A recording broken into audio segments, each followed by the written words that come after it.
अच्छा जी, कल मैंने वो कंप्यूटेशनल फिजिक्स का कोर्स जो था वो ख़त्म कर दिया था। ठीक है, अब एक ये लेज़र का एक चैप्टर रहता है, ये हमने स्टडी करना है। तो इसका क्या लेक्चर नंबर बन रहा था, कहाँ पे छोड़ा था हमने इसको? हैं 72 पे, आज 72 बन रहा है।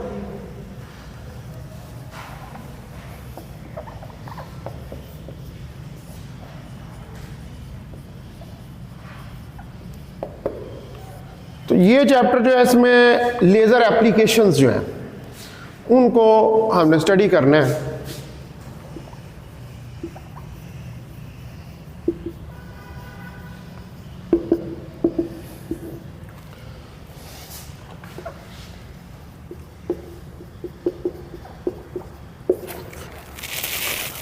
तो जब हम साथ साथ लेज़र्स पढ़ रहे थे तो उनकी हम एप्लीकेशंस जो हैं उनको भी स्टडी कर रहे थे, बता रहे थे कि ये काम। तो यहाँ पर ज़रा हम उसकी डिटेल जो है उसको स्टडी करेंगे। तो यहाँ पर there are many scientific, military and commercial laser applications, medical में के अंदर भी, कि जिनको डेवलप किया गया since the invention of laser in 1960।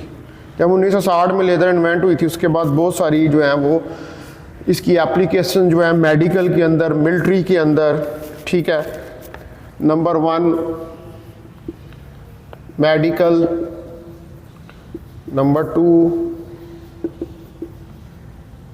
Military, number 3 commercial, number 4 industry. ठीक है, इनके अंदर इसकी वाइड एप्लीकेशंस जो हैं वो मौजूद हैं। और ये डेवलप हुई थी, इट वाज डेवलप्ड इन 1960। ठीक है, 1960 में इसको डेवलप जो है वो किया गया था। तो जो कोहेरेंसी है इसकी हाई मोनोक्रोमेसिटी है, और इसकी ability to reach extremely high powers, all properties which allow these specialised applications. आपको पता है कि आपने से सारी प्रॉपर्टीज पढ़ी हुई हैं। आपने पढ़ी हुई है कि लेज़र जो होती है वो कोहेरेंट होती है, वो मोनोक्रोमेटिक होती है, वो हाईली डायरेक्शनल होती है। ठीक है, और इसके अंदर फेज कोहेरेंस होती है, ये सारी चीज़ें होती हैं। अब ये सारी चीज़ें जो इसकी ये प्रॉपर्टीज़ हैं, इनको इस्तेमाल किया जाता है आगे जो डिफरेंट एप्लीकेशंस हैं उनके अंदर इस्तेमाल करने के लिए। तो सबसे पहले जो हम इसके अंदर जो है वो एप्लीकेशन जो स्टडी करेंगे, अब ये सारी मतलब इनके अंदर ये मेन 4 पोर्शंस हैं कि जिनके अंदर आप लेज़र को यूज़ कर सकते हैं। तो पहले नंबर पे जो है वो हम देखेंगे इसके अंदर कि हमारे पास जो इंडस्ट्रियल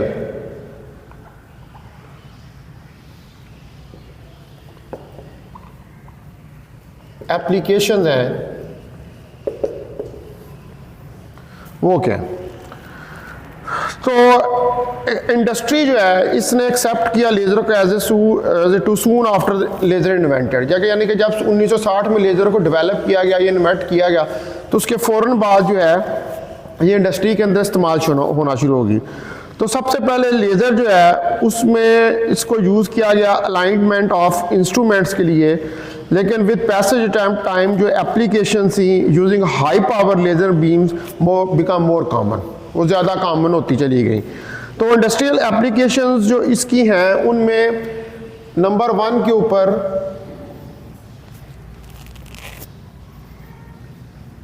एक्यूरेट मेजरमेंट। ठीक है जी, दूसरे नंबर पर स्पेक्ट्रल एनालिसिस,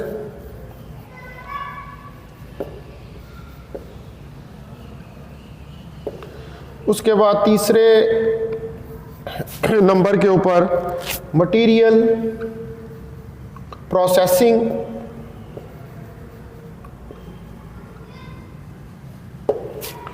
और उसके बाद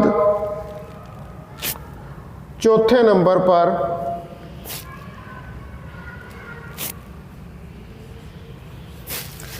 measurement of फ्लुएंट्स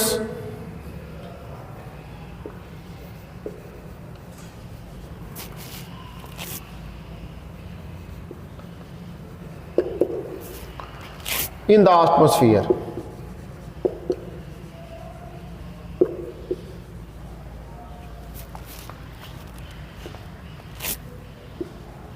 Using laser source.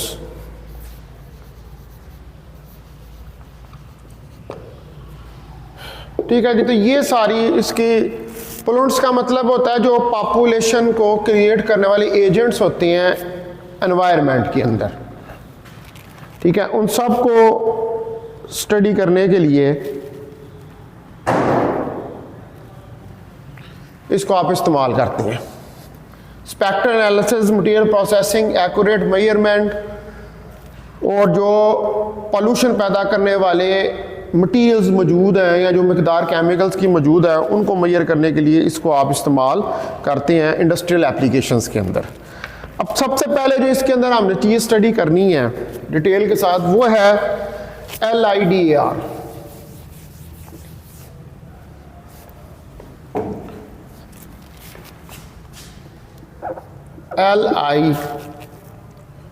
LIDAR। तो LIDAR जो है ये हमारे पास एक्रोनिम है of light detection and ranging. इसको कहते हैं light detection and ranging. Light detection and ranging.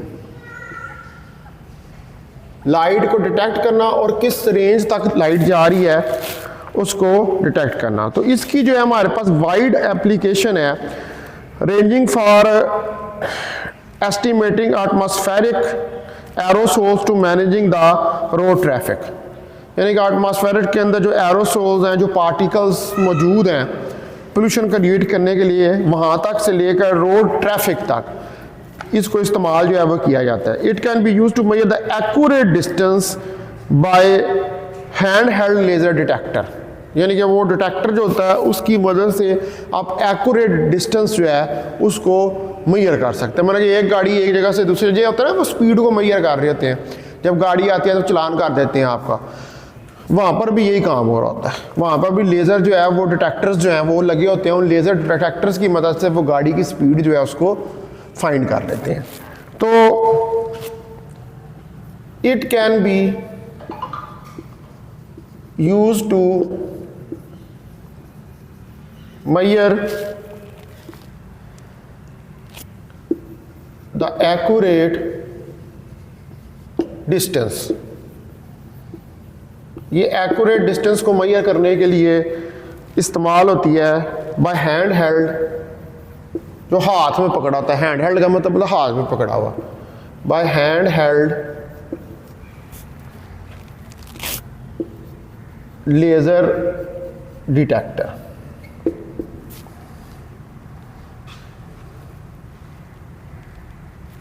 और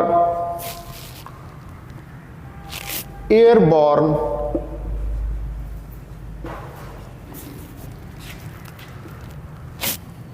लेज़र स्कैनिंग टेक्नोलॉजी।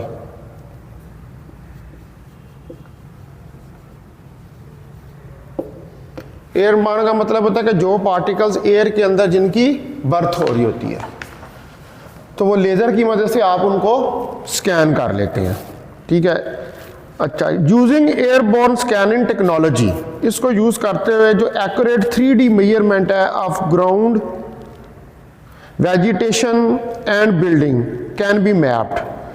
यानी कि ग्राउंड के ऊपर जो आप वेजिटेशन कर रहे हैं या आप कोई बिल्डिंग बना रहे हैं तो उसको आप मैप कर सकते हैं, उसकी मेजरमेंट जो है वो कर सकते हैं। कितने एरिया तक आपने वेजिटेशन की हुई है और किस एरिया तक जो है वो कितनी ऊंची या कितनी चौड़ाई के ऊपर वो बिल्डिंग जो है वो बनाई हुई है, इसकी मदद से आप कर सकते हैं। तो स्पीड एंड एक्यूरेसी जो है LIDAR की, ये लाइट डिटेक्शन और रेंजिंग की, इसको मेड किया जाता possible to map different parameters which otherwise very expensive and time consuming and some of them are। अब वो जो different parameters यूज़ किए जाते हैं जो कि बहुत expensive है, ठीक है, और उनको किस तरह आप यूज़ करते हैं और वो कौन से पैरामीटर्स हैं जिसकी मदद से LIDAR को मज़ीद इफ़ेक्टिव जो है वो बनाया जाता है। अब वो पैरामीटर्स जो हैं उनमें नंबर 1 पर एक्यूरेट मैपिंग, एक्यूरेट मैपिंग की जाती है to identify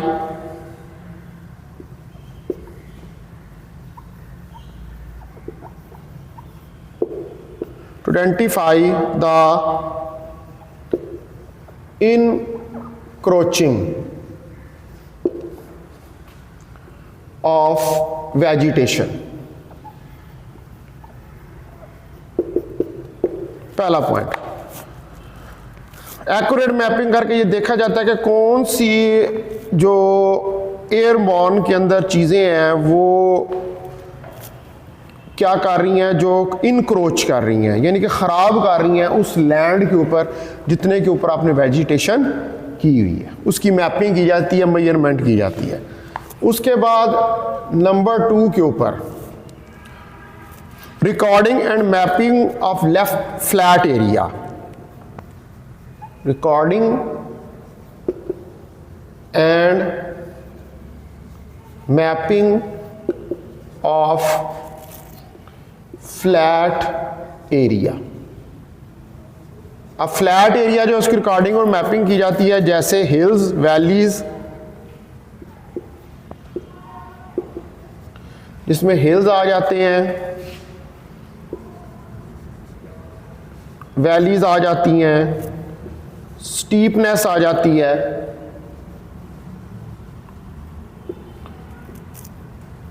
of slopes etcetera.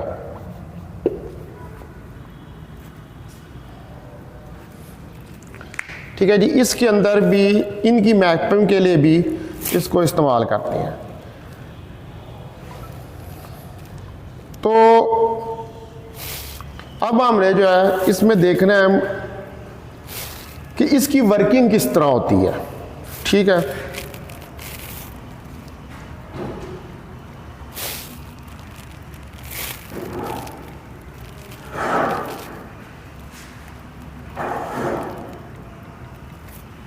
अच्छा, उसके बाद एक तीसरे नंबर पे भी इसकी एप्लीकेशन है, उसके बाद भी इसकी डिटेल देखते हैं। तीसरे नंबर के ऊपर है कि मैपिंग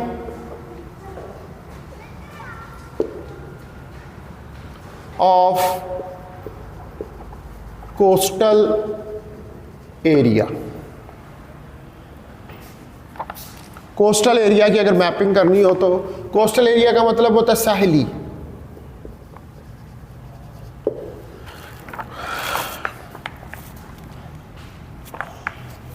तो वहां पर भी इसको LIDAR जो है उसको इस्तेमाल करते हैं। अब पहले नंबर पर हमें देखना है कि इसकी वर्किंग जो है वो किस तरह होती है, ये कैसे वर्क करती है।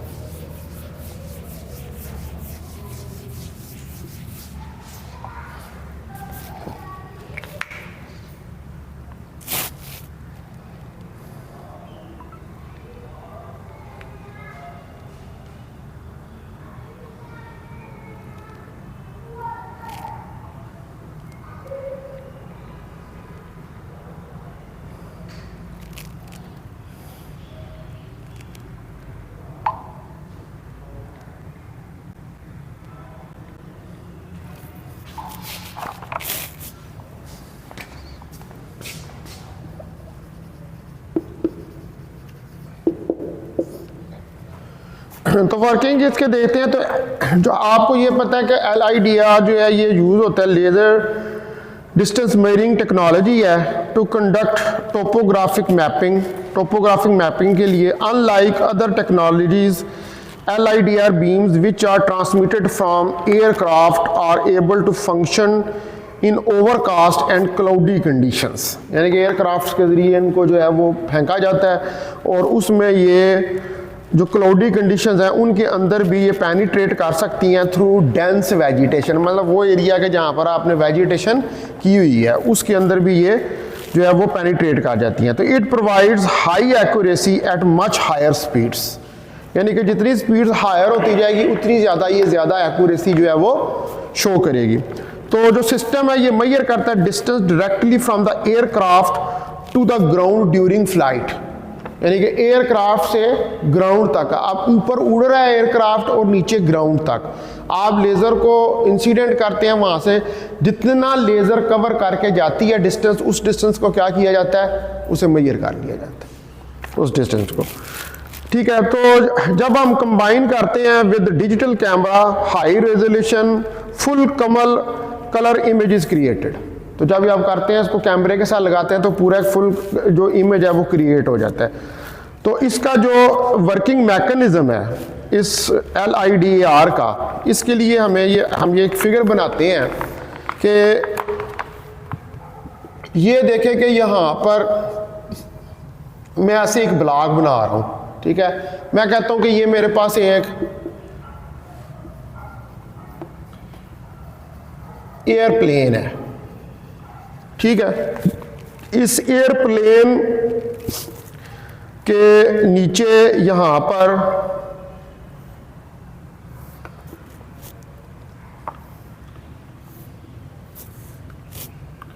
ये एक झोंपड़ी है, ठीक हो गया।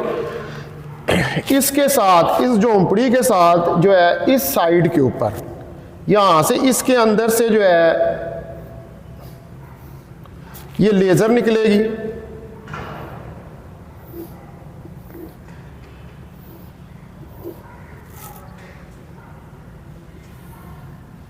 ये सारी लेजर निकल के पड़ेगी लैंड के ऊपर, और जो है आपके पास ये बेसिकली क्या है, ये लेजर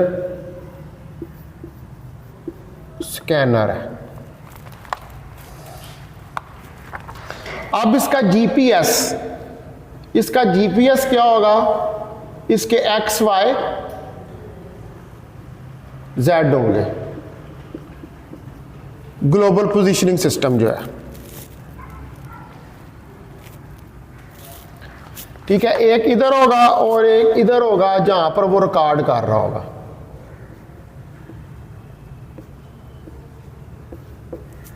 ठीक है, इधर जो है एक डिटेक्टर इस तरह लगा होगा,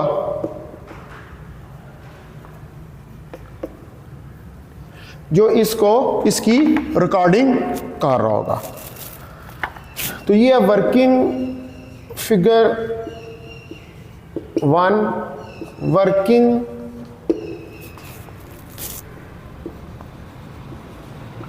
मैकेनिज्म ऑफ LIDAR।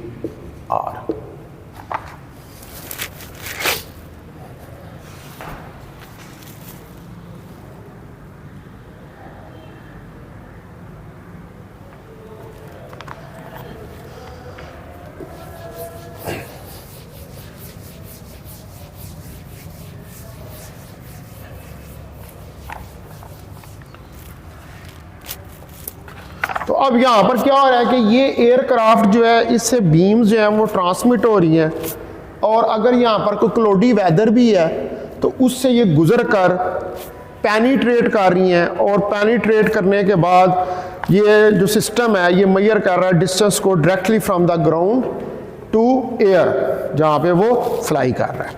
अब ये टेक्नोलॉजी है, इसके अंदर मेजर इक्विपमेंट में जो है वो केप्ट किया जाता है on the aircraft and ground, यानी कि ऊपर जहाँ पर एयरक्राफ्ट उड़ रहा है और नीचे ग्राउंड, उसके लिए पूरा एक इक्विपमेंट जो है, एक पूरा सामान जो है वो चाहिए होता है।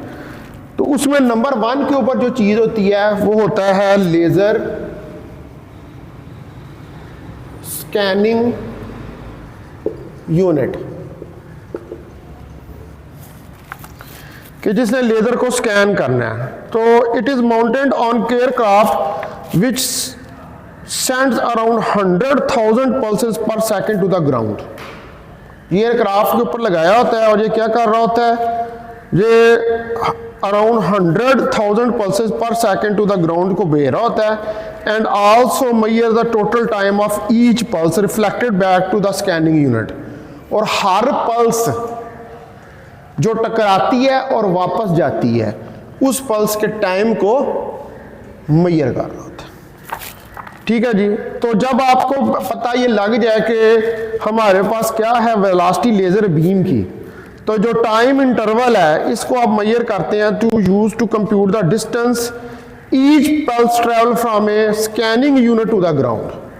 अब हर पल्स जो है ये अब पल्सेज ही आ रही हैं, हर पल्स जो एयरक्राफ्ट से ग्राउंड तक ट्रेवल कर रही है उसको आप स्कैनिंग यूनिट से क्या करते हैं, स्कैन करते हैं। ठीक है, और उसमें आप ये भी मेजर करते हैं कि हर पल्स ने एयरक्राफ्ट से ग्राउंड तक जाने में कितना टाइम लिया। ठीक है जी। तो ये इसको मैपिंग के लिए अगर लार्ज एरिया की आपने मैपिंग करनी है तो it uses oscillator mirror and series of pulses are captured in all direction. एक ऑसिलेटिंग मिरर होता है स्कैनर के अंदर, वो इधर भी जा रही है लेजर, इधर भी जा रही है, इधर भी जा रही है, वो सबको अपने अंदर रिकॉर्ड कर लेता है। ठीक है जी। तो इसमें पहला पॉइंट ये है कि it is mounted on aircraft which sends around 100,000 of pulses, 100 से 1000 pulses जो हैं पर second to the ground.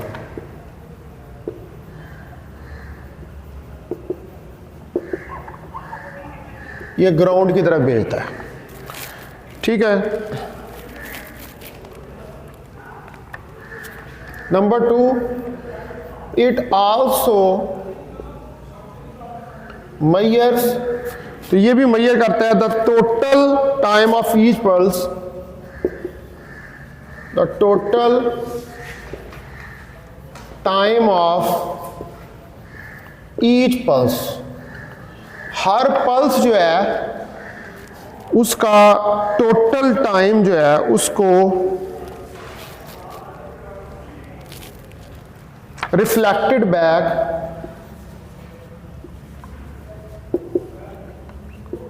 to the scanning unit।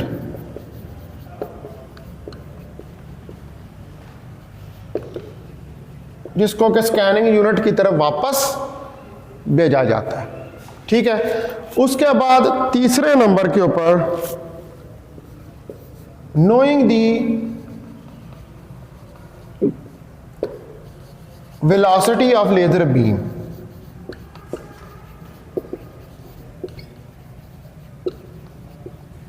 अब अगर आपको वेलोसिटी का पता चल जाए कि लेजर बीम की क्या वेलोसिटी है, किस वेलोसिटी से लेजर बीम जो है वो ट्रेवल कर रही है, तो time interval measured, the time interval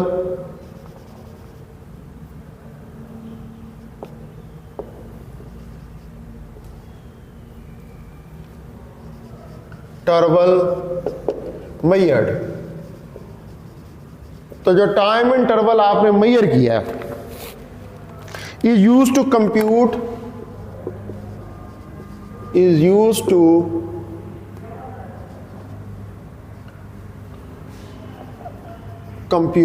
तो इसको आप इस्तेमाल करते हैं कंप्यूट करने के लिए द डिस्टेंस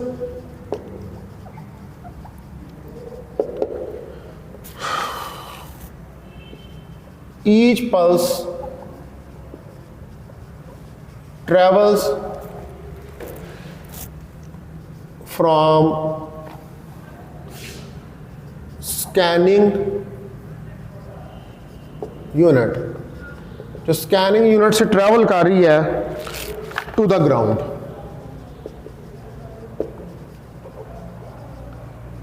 ग्राउंड तक। तो अब अगर आपने लार्ज एरिया, इसका चौथा पॉइंट है कि अगर लार्ज एरिया जो है उसको कवर करना है,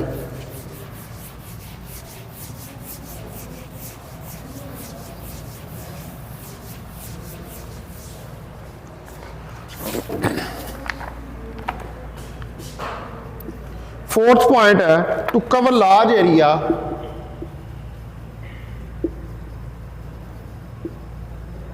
अगर आपने लार्ज एरिया जो है उसको कवर करना है ऑफ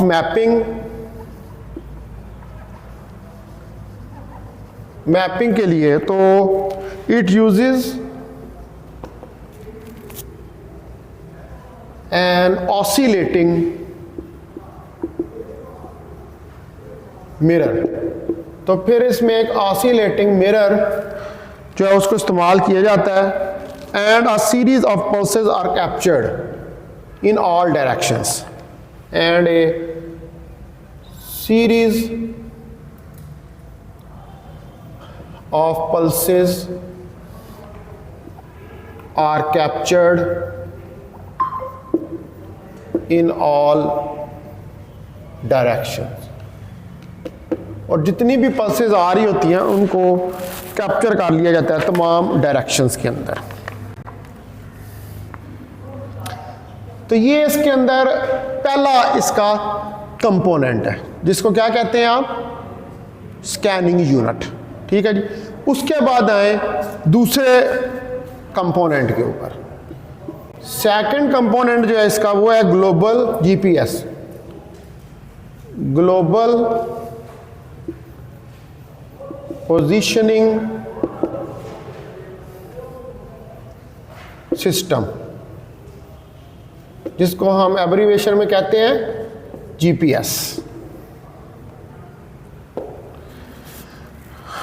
तो ये भी माउंटेड होता है on the aircraft and ground. Aircraft पे भी होता है और ग्राउंड पे भी होता है। तो इसका पहला point, it is mounted on ground and aircraft. ठीक है। तो इसको माउंट किया होता है ग्राउंड और एयरक्राफ्ट के ऊपर। It determine the precise location and latitude of the scanning unit. Precise उसकी लोकेशन और लैटिट्यूड उसका मेजर कर लेता है स्कैनिंग यूनिट का। ठीक है। तो नंबर 2 के ऊपर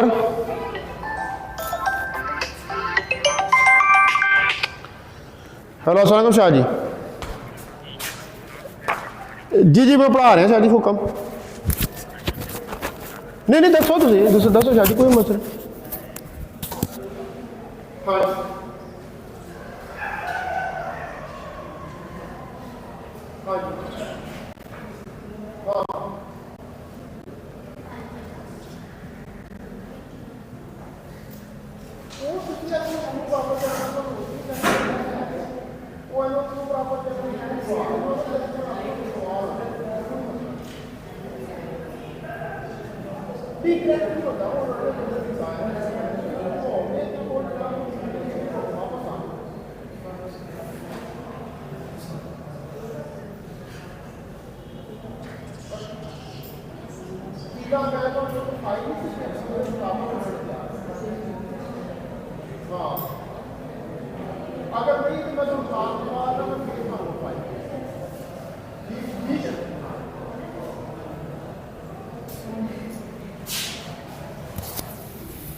अच्छा जी, नंबर 2 के ऊपर ये क्या करता है कि it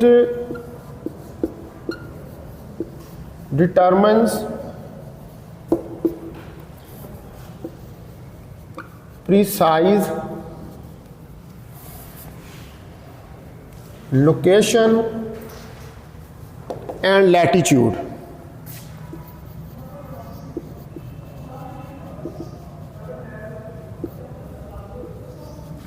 of scanning unit।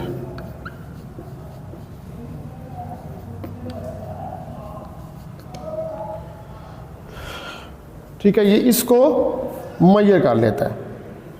As the pulses emitted an exact coordination is calculated for each point। जब पल्सेस निकलती हैं तो फिर जो एग्जैक्ट कोऑर्डिनेशन का मतलब होता है कि उसके क्या कोऑर्डिनेट्स हैं, एक्स वाई जेड की किस जगह पर है, वो सारे जो हैं वो कैलकुलेट हो जाते हैं हर पॉइंट के ऊपर। तो तीसरे नंबर के ऊपर as the pulses are emitted, अगर पल्सेस जो हैं वो एमिट होती हैं, एन एग्जैक्ट कोऑर्डिनेशन, तो एक एग्जैक्ट कोऑर्डिनेशन जो है is calculated for each point.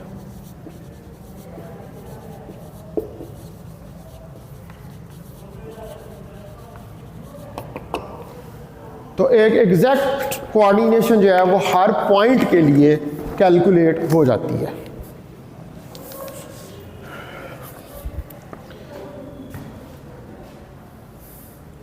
अब ये दूसरा इसका पोर्शन हो गया था जिसको हम कहते हैं जीपीएस। पहले हमने पढ़ लिया स्कैनिंग यूनिट, अब आ जाए तीसरे नंबर के ऊपर।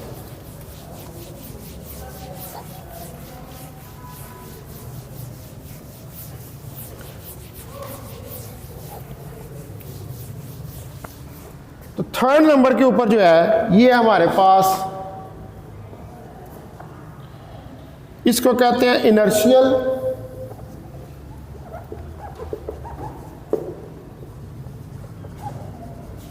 मेजरमेंट यूनिट, IMU इसका एब्रीवेशन है।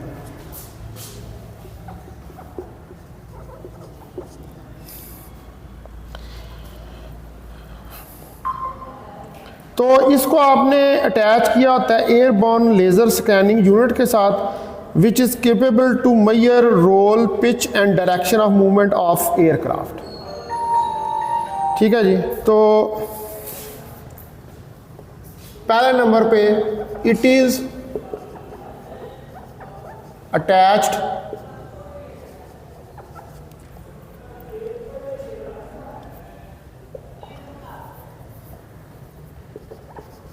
इसको आपने अटैच किया होता है विद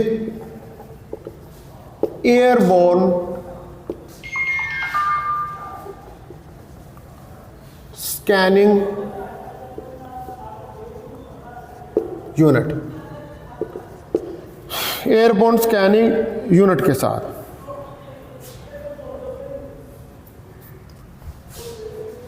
इधर लिख ले लेजर भी, laser scanning unit which can measure roll, pitch and direction of movement of aircraft।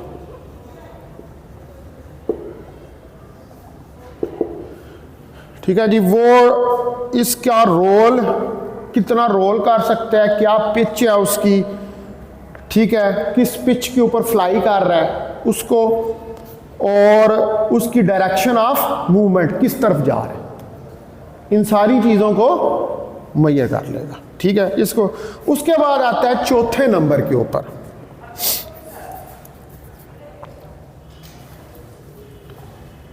चौथे नंबर के ऊपर जो है हमारे पास चीज़, उसको हम कहते हैं डेटा प्रोसेसर।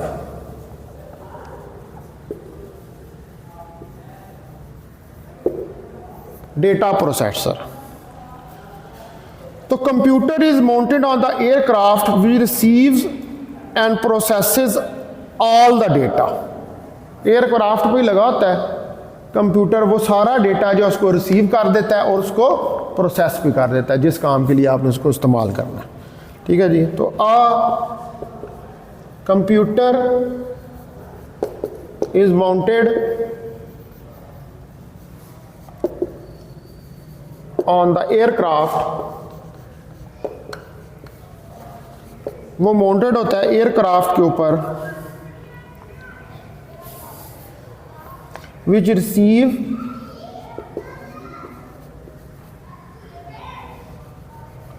जो कि रिसीव करता है एंड प्रोसेसेस,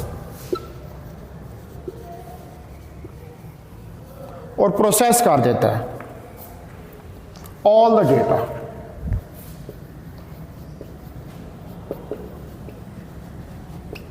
ठीक है जी, ये नंबर 1 पॉइंट हो गया इसका। दूसरे नंबर पर अ 3D measurement of ground surface vegetation round building can be exactly mapped. 3D 2D नहीं, 3D व्यू आ रहा था उससे मैपिंग का। तो नंबर 2, a 3D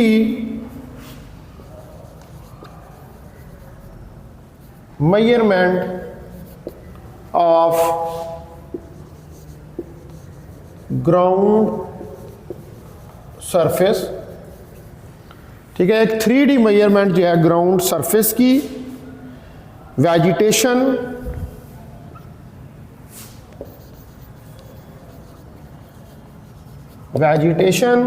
उसके बाद राउंड्स एंड बिल्डिंग्स।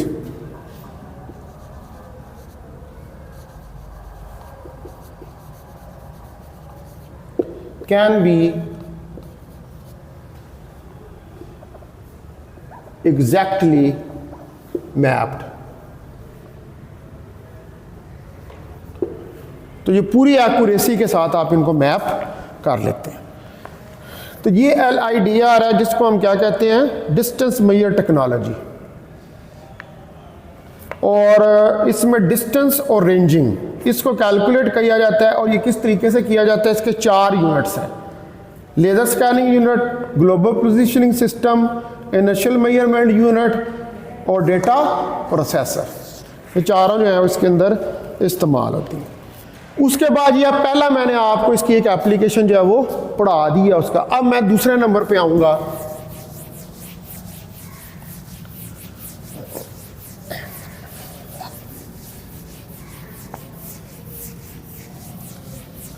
दूसरे नंबर पे जो है मेरे पास वो है मटेरियल प्रोसेसिंग। ये जो लोग मटेरियल साइंस पढ़ते हैं और नैनो टेक्नोलॉजी, उसके अंदर ये बहुत ज़्यादा यूज़ होती है मटेरियल्स को प्रोसेस करना। लेकिन इसके अंदर वो जो होते हैं वो लेज़र को यूज़ कर रहे होते हैं लैब्स के अंदर। मटेरियल प्रोसेसिंग,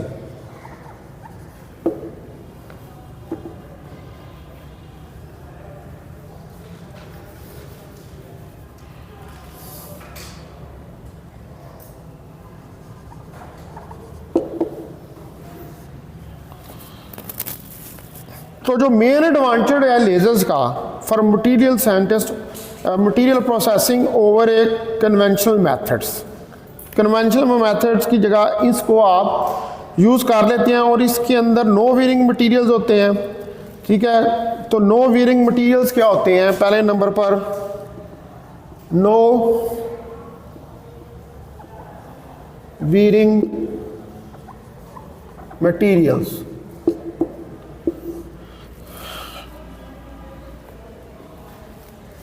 ऐसा मटेरियल के जिसको आप प्रोसेस कर सकें डिजायर्ड डायरेक्शन में, उसको हम कहते हैं no wearing material.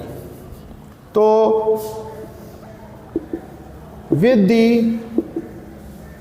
Help of laser beam, तो अगर आप लेज़र बीम को इस्तेमाल करें तो the material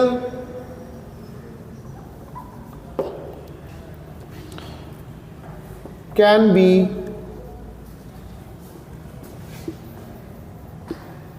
processed in desired direction। तो आप इसको डिजायर्ड डायरेक्शन में प्रोसेस कर सकते हैं। नो पॉलिशिंग रिक्वायर्ड, ये पहला पॉइंट हो गया। दूसरा, नो पॉलिशिंग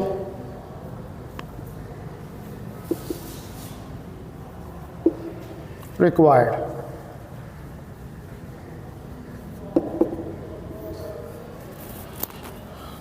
तो जो प्रोसेसिंग है मटेरियल की is with such a high precision that no polishing is required after completing the work, यानी कि जब आप कंप्लीट कर लेते हैं वर्क तो इस तरह प्रोसेस किया जाता है कि उसके ऊपर कोई पॉलिश करने की ज़रूरत नहीं होती है। ठीक है, तो जो लिस्ट ऑफ मटेरियल्स हैं with the help of A laser beam is, उनमें आप जब यूज़ करते हैं इसको प्रोसेसिंग के लिए तो उसमें आती है कटिंग, वेल्डनिंग, हार्डनिंग, एवेपोरेशन और फोटोलिथोग्राफी। ये सारे जो हैं प्रोसेसिंग के पार्ट्स हैं। ठीक है जी, तो अच्छा पहले इसको लिख लेते हैं, इसकी डेफिनेशन के द प्रोसेस, बल्कि द प्रोसेसिंग, कि जो प्रोसेसिंग है ऑफ ए मटीरियल की is with such a high precision, is with such अ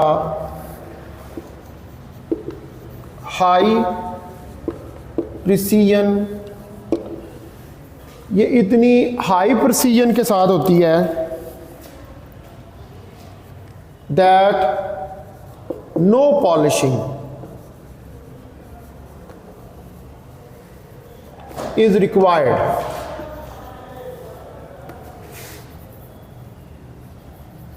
कि कोई पॉलिशिंग जो है वो रिक्वायर्ड नहीं होती आफ्टर कंप्लीटिंग द वर्क।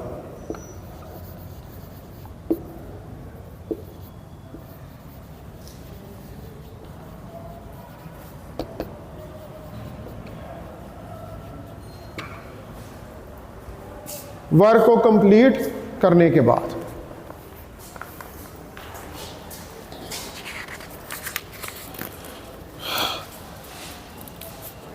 अब जो जिन मटेरियल्स को आप लेज़र के साथ प्रोसेस कर सकते हैं उनकी बहुत सारे ऐसे मटेरियल्स हैं। ठीक है, तो अब ये सारा कुछ करने के लिए, इनको मटेरियल्स को प्रोसेस करने के लिए,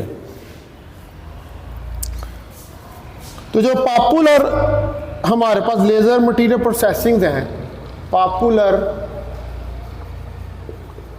लेज़र मटेरियल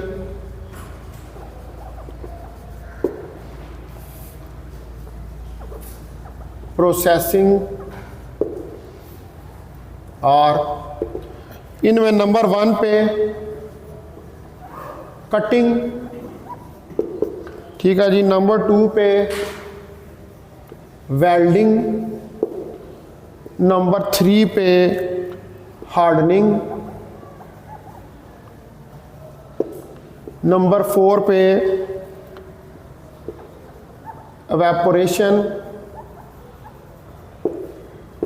ठीक है जी, नंबर 5 पे फोटोलिथोग्राफी, फोटोलिथोग्राफी।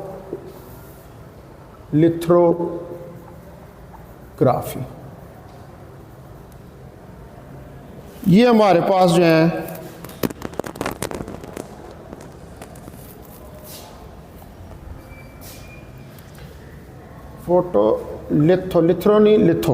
फोटोलिथोग्राफी। अब यहाँ पर इनमें से कुछ प्रोसेसेस जो हैं उनको यहाँ पर जो है वो हम डिस्कस करते हैं। ठीक है, इसमें सबसे पहले नंबर के ऊपर हम देखते हैं कि लेज़र कटिंग कैसे की जाती है।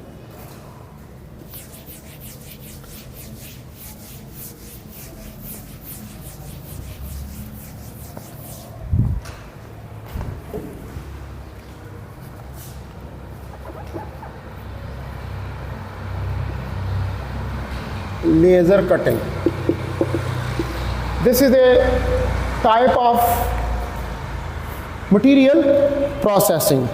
तो हाई पावर लेज़र बीम जो है like laser emitted from carbon dioxide lasers are used for cutting hard substances like steel, while low power laser beam are usually used for cutting plastic, rubber, fabric और laser beam is very accurate and precise cutting unit. अब high power laser जो हैं जैसे carbon dioxide है उनको hard substances को cut करने के लिए इस्तेमाल किया जाता है जैसे कि स्टील है, जबकि लो लेवल लेज़र की बीम्स जो होती हैं उनको आप यूज़ करते हैं प्लास्टिक को कट करने के लिए। तो number 1 high power lasers like carbon dioxide is used to cut hard materials। ठीक है, इनको आप यूज़ करते हैं हार्ड मटेरियल्स को कट करने के लिए, लाइक स्टील, क्या वाइल लो पावर, लेकिन जो लो पावर हमारे पास है बीम्स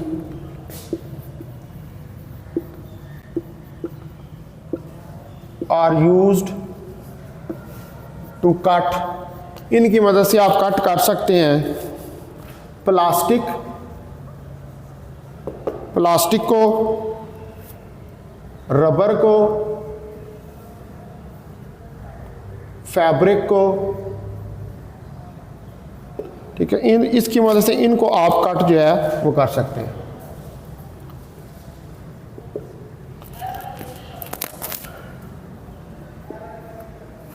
ठीक है जी, पहला पॉइंट हो गया। दूसरे नंबर पे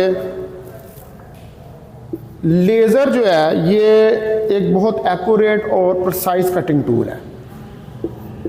laser is very accurate and precise cutting tool.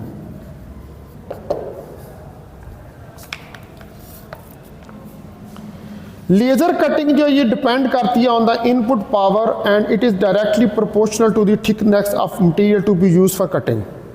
आप कितनी पावर दे रहे हैं और आगे से मटेरियल जो उसकी थिकनेस कितनी है। अब ज़ाहिर बात है जितनी थिकनेस बढ़ती जाएगी लेज़र को ज़्यादा अंदर उसके पेनिट्रेट करना पड़ेगा, तो फिर आपको ज़्यादा हाई पावर लेज़र चाहिए होगी।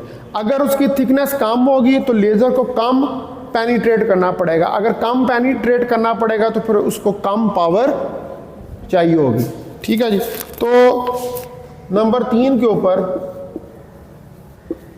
लेज़र कटिंग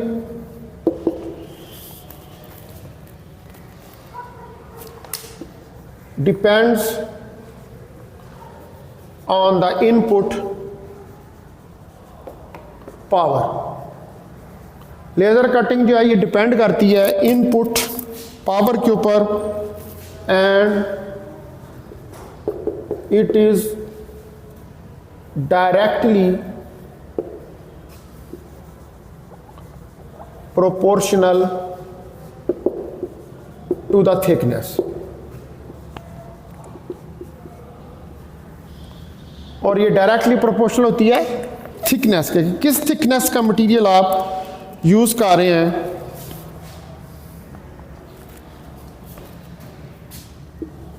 ऑफ मटेरियल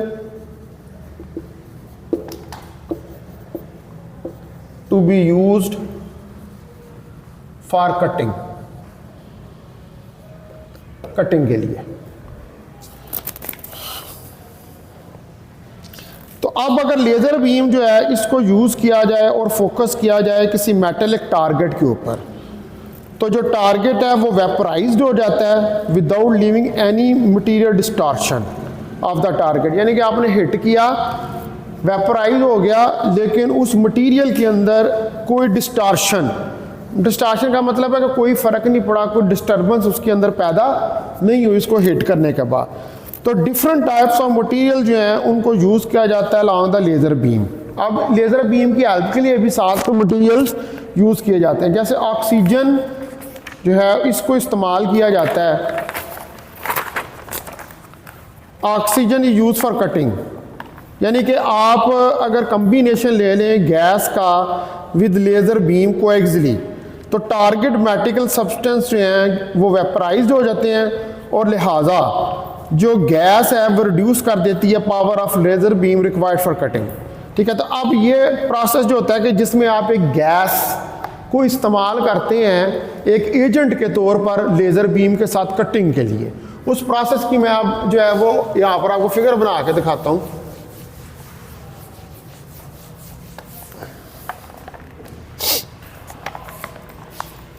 अब यहाँ पर ये आपके पास इस जगह पर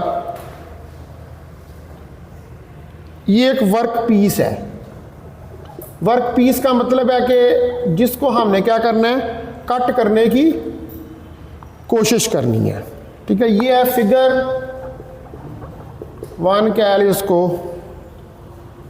लेज़र कटिंग प्रोसेस।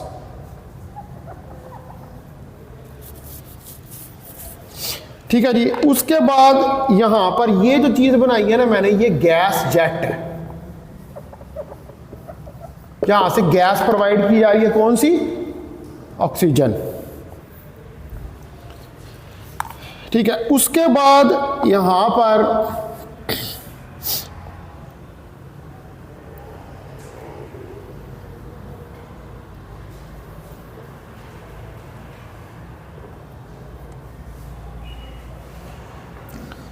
यहाँ पर ये 2 नोजल्स इस तरह लगी हुई हैं इसके साथ,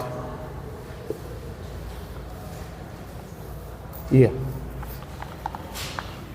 ठीक है। ये क्या है? ये नोजल है।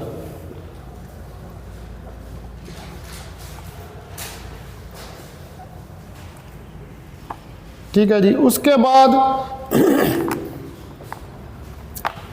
इन नोजल्स के साथ यहां से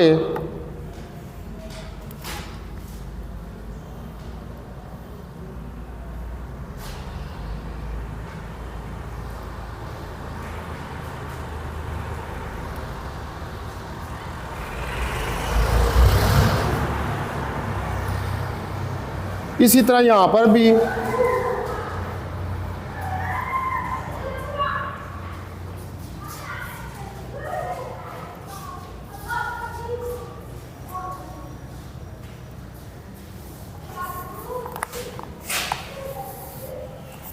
ये जो चीज लगी है ये यहां पर, इसको कहते हैं गैस इनलेट। ये गैस इनलेट जो है वो लगा हुआ है। अब इसके दरमियान पे यहां पे ये एक लेंस जो है वो लगा हुआ है।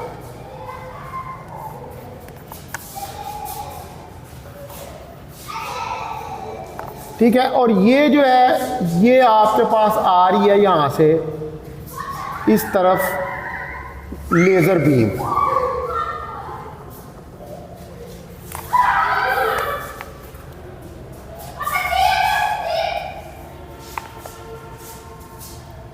और इधर इस लेंस के साथ ये 2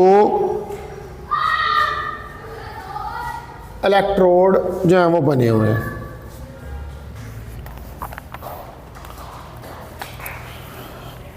ठीक है, तो ये पूरा जो है ये आपके पास इसका डिज़ाइन होता है। तो लेज़र कटिंग जो है इसके फॉलोइंग एडवांटेजेस होते हैं कन्वेंशनल मेथड्स के ऊपर। वेरी एक्यूरेट और प्रिसाइज होती है। No contamination of target material, target material की कोई कंटेमिनेशन नहीं, ख़राब नहीं होता। No warping of target material, कोई भी टारगेट मटेरियल की रैपिंग भी नहीं होती, मतलब स्मूथली जो है वो कट जाता है। मतलब काटते हुए ये नहीं है कि काटे तो वो इस तरह हो जाए, रैप हो जाए, ऐसे नहीं होता। बिल्कुल जिधर से काटेगा स्ट्रेट वे उसको काट देगा उस चीज़ को। ठीक है, और मटेरियल खराब भी नहीं होगा, कंटेमिनेट भी नहीं होगा। मतलब कंटेमिनेशन का मतलब होता है कि जी आपने कोई और बीच में गैस डाल दी है, गैस डाल के उसको आप कट कर रहे हैं तो उसके अंदर उसको कंटेमिनेट ना कर दे, आलूदा ना कर दे उसको। ठीक है, वो चीज़ें भी जो हैं वो नहीं होती इसके अंदर। अच्छा, अब इसके अंदर मैंने कितने 3 पॉइंट लिख दिए हुए हैं। Laser cutting depend use for cutting. अच्छा, अब चौथे नंबर के ऊपर अगर लेज़र बीम जो है इसको फोकस करें मेटेलिक टारगेट के ऊपर, लेज़र बीम focused on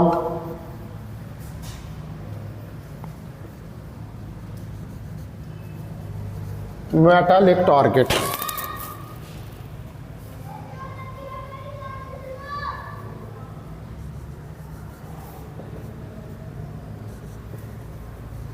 अगर आप उसको मेटालिक टारगेट के ऊपर फोकस करें, ठीक है, तो target gets vaporized, target gets vaporize हो जाएगा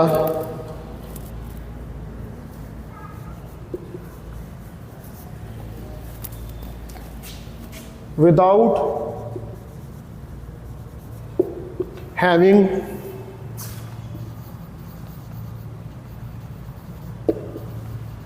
any material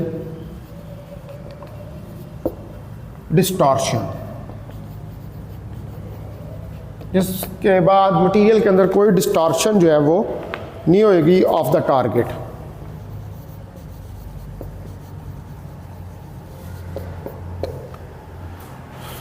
ठीक है जी। उसके बाद 5वें नंबर पे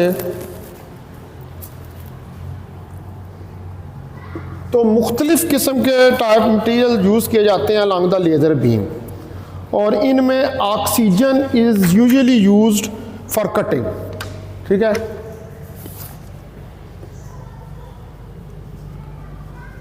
ऑक्सीजन या आप कह लें कि O2 is used with laser for cutting.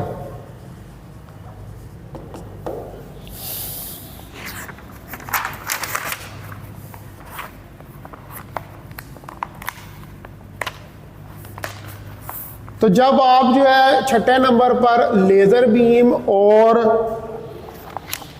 Oxygen को ब्लो करते हैं कोएक्सियली, यानी कि एक ही एक्सेस के लॉन्ग, तो टारगेट जो मेटेलिक सब्सटेंस होता है वो वेपराइज्ड हो जाता है। ठीक है, तो इफ द कॉम्बिनेशन, तो अगर आपके पास जो है वो कॉम्बिनेशन है of gas along with the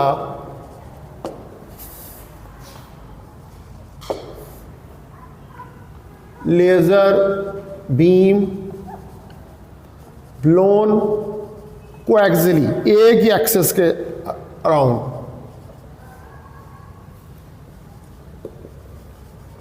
ठीक है जी। अगर आप इसको ब्लोन करें तो the target metallic substance, the target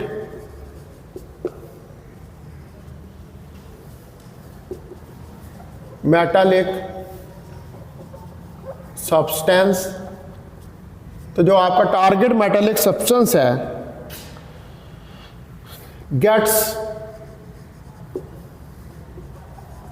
vaporized, ये vaporized हो जाएगा, and gas reduces the power of laser beam, and gas reduces the power of laser beam, और गैस जो है वो लेज़र बीम की पावर को रिड्यूस कर देगी required for cutting.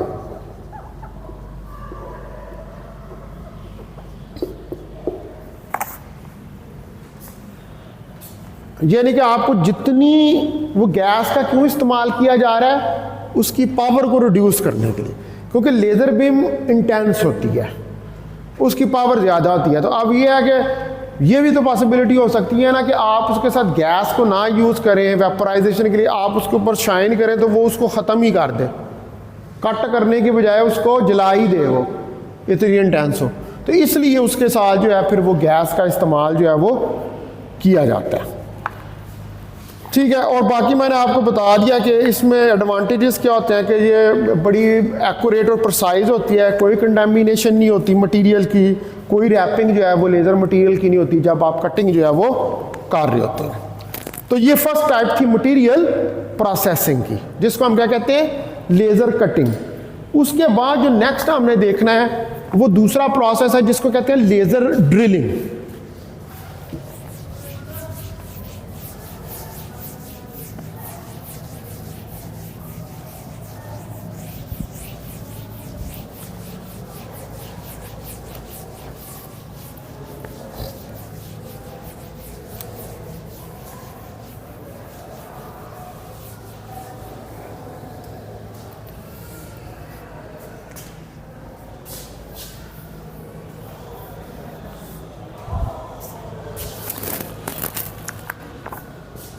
Laser drilling,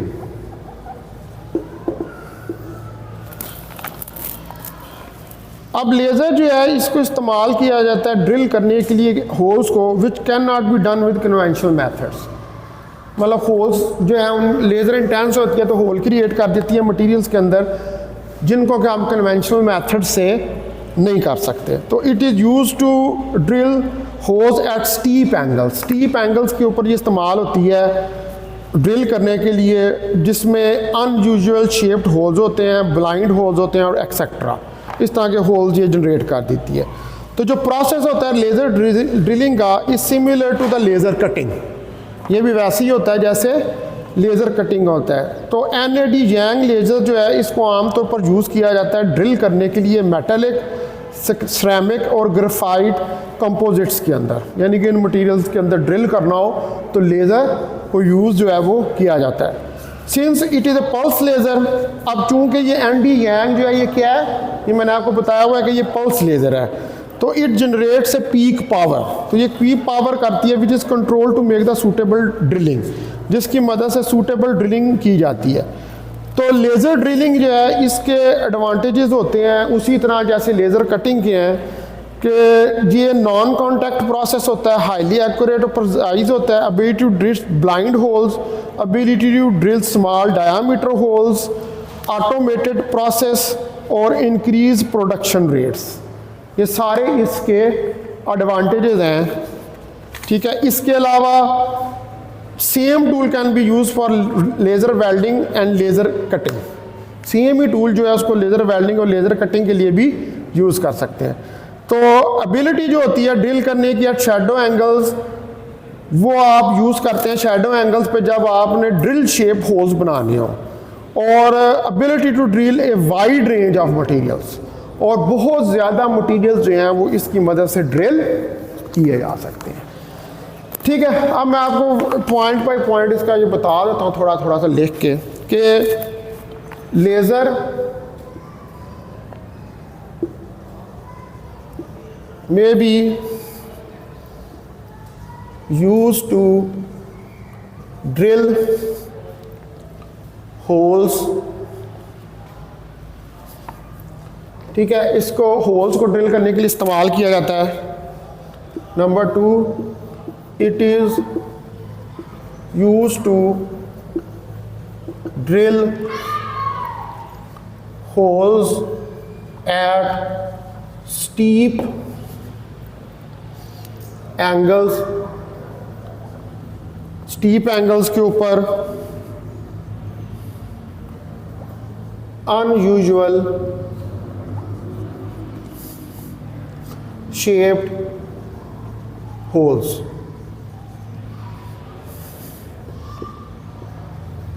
blind holes etcetera.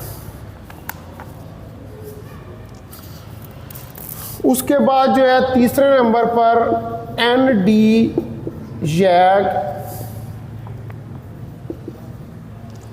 Laser जो है ये यूज होती है, यूज फॉर ड्रिलिंग। ये ड्रिलिंग के लिए इस्तेमाल की जाती है, जिसमें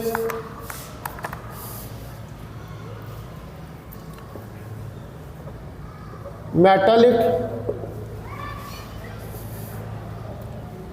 ceramic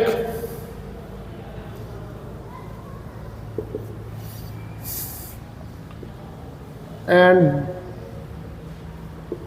graphite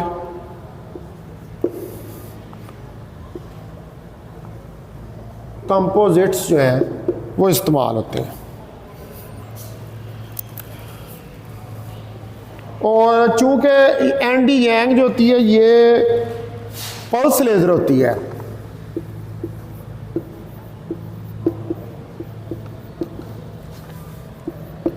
is a pulse laser.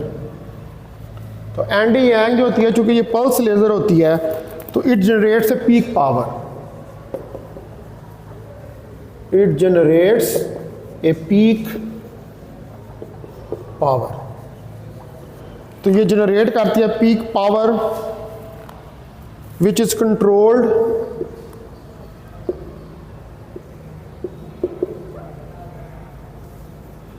जो कि कंट्रोल्ड होती है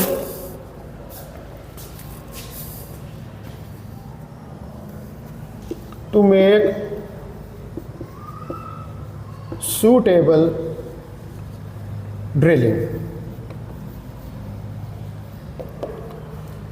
जो कि सूटेबल ड्रिलिंग के लिए इस्तेमाल होती है।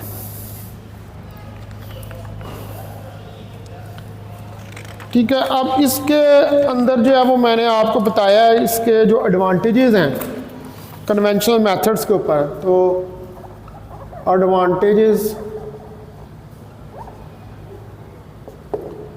पहला एडवांटेज है कि नॉन कॉन्टैक्ट प्रोसेस होता है। ठीक है, दूसरे नंबर पे हाईली एक्यूरेट और प्रिसाइज होता है।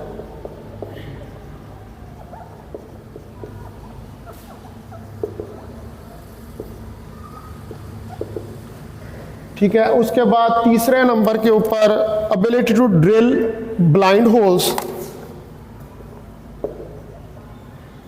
यानी कि वो होल किसी जगह पर करना आपको पता नहीं है कि किधर है, नजर नहीं आ रहा, लेकिन वो होल कर देती है। ability to drill blind hole।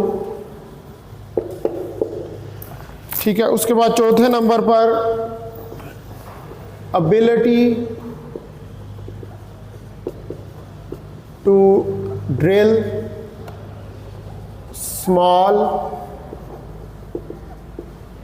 diameter holes।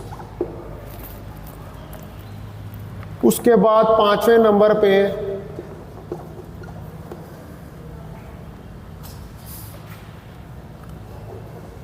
Automated process, ये ऑटोमेटेड यानी खुद ब खुद प्रोसेस जो है वो होता है। छठे नंबर पर increased population rates.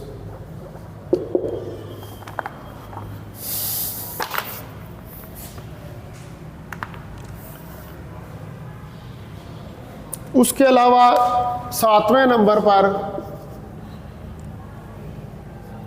To drill at shallow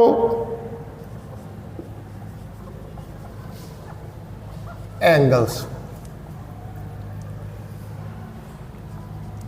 and drill shaped holes and to drill shaped holes यानी कि जिनकी कोई शेप बनी हो, होल्स। आठवें नंबर पर ability to drill wide range of materials, ability to drill wide range of materials.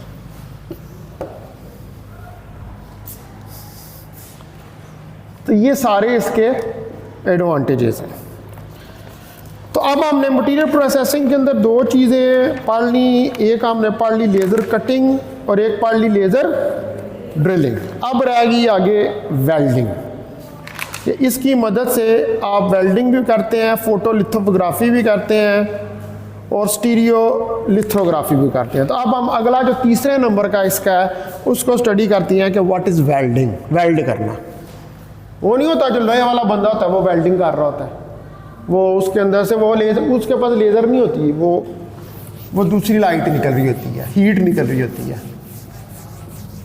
लेकिन laser जो है ये वेल्डिंग के लिए एक बड़ा बेस्ट टूल है।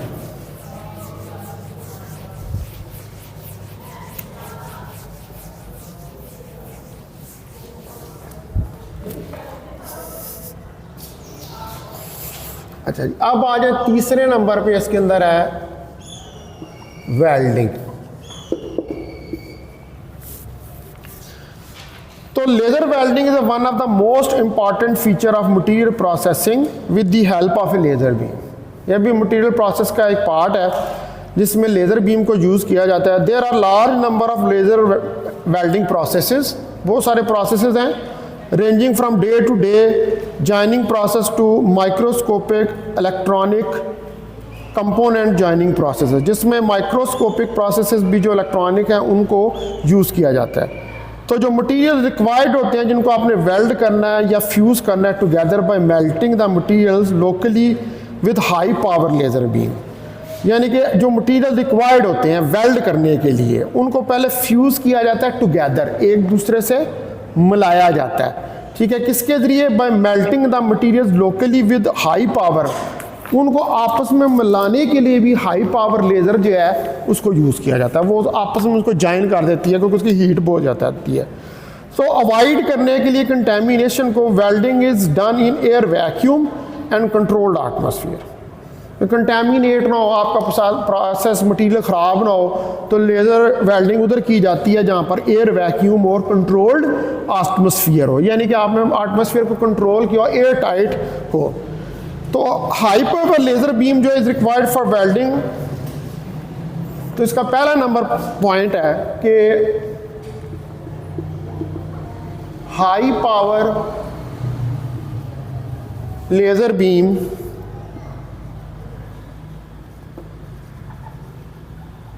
इज़ रिक्वायर्ड, कि हाई पावर लेज़र बीम जो रिक्वायर्ड है फॉर वेल्डिंग, वेल्डिंग के लिए एज द मटीरियल्स, के जो मटीरियल्स हैं are required to be melted, जिनको के मेल्ट होना चाहिए locally.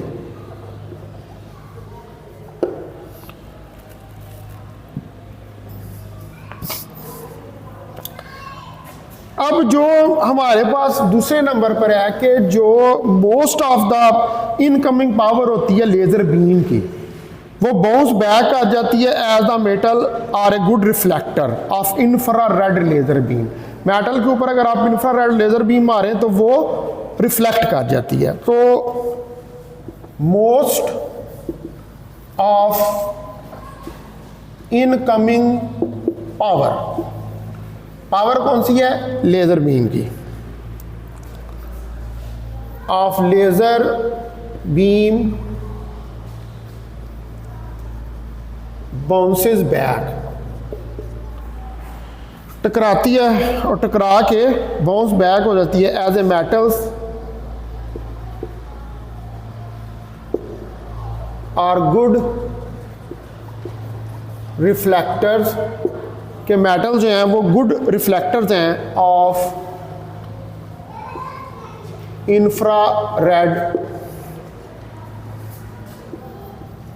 Laser beam, infrared laser beam के गुड रिफ्लेक्टर, टकराती है, टकरा के वापस जो है वो आ जाती है।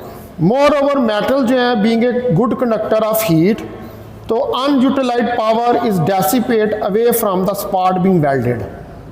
अब जो मेटल्स होती हैं गुड कंडक्टर होती हैं हीट की, तो वो पॉइंट के जहाँ पर आपने वेल्ड करना होता है उसके अंदर जितनी भी अनयूटिलाइज्ड, यानी कि वो पावर जिसको आप इस्तेमाल नहीं कर रहे, वो डेसिपेट हो जाती है, वो ज़ाया हो जाती है उस पॉइंट के ऊपर।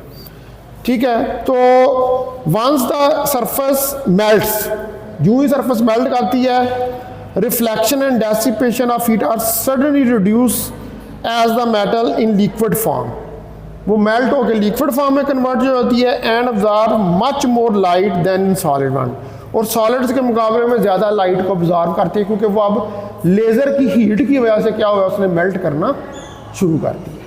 ठीक है, तो थर्ड नंबर के ऊपर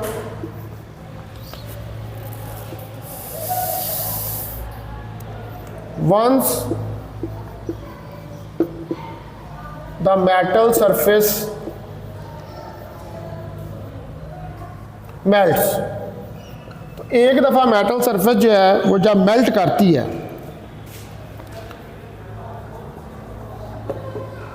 the reflection and डेसिपेशन, तो जो रिफ्लेक्शन और डेसिपेशन है ऑफ हीट और रिड्यूस्ड, तो वो रिड्यूस्ड हो जाते हैं as metal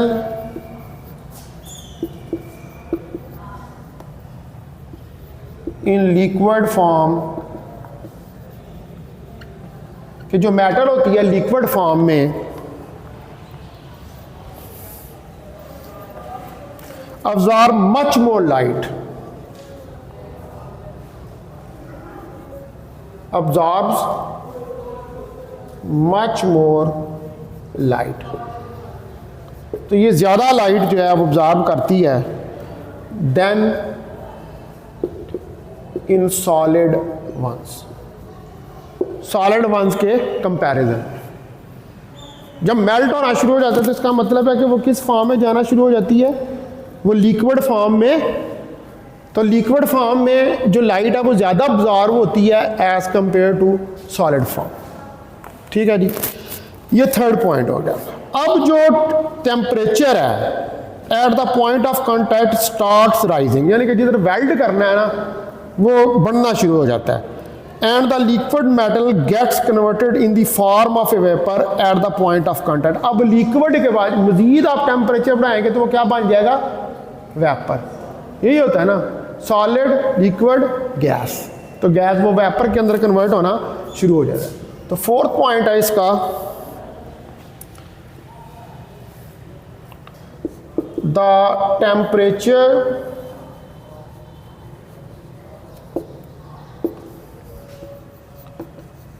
at the point of contact. तो टेम्परेचर जो है, जो आपके पास पॉइंट ऑफ कांटेक्ट है, starts rising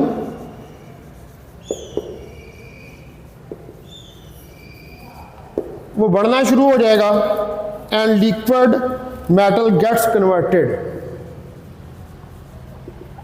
and liquid metal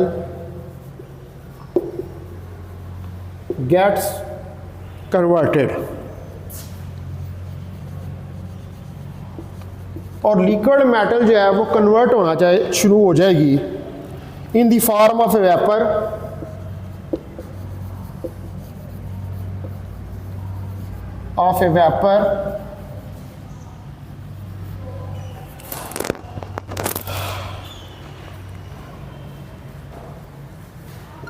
at the point of contact।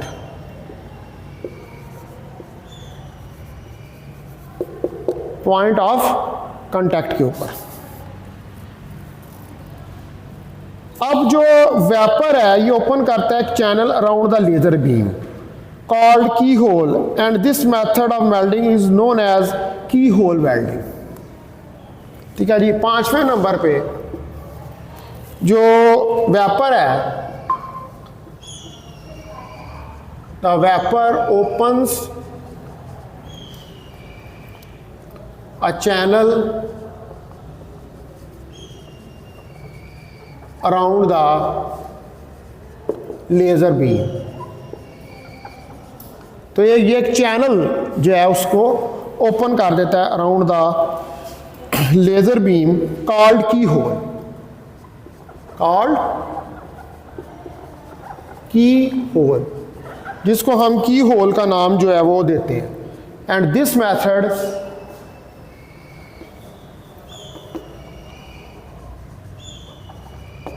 is known as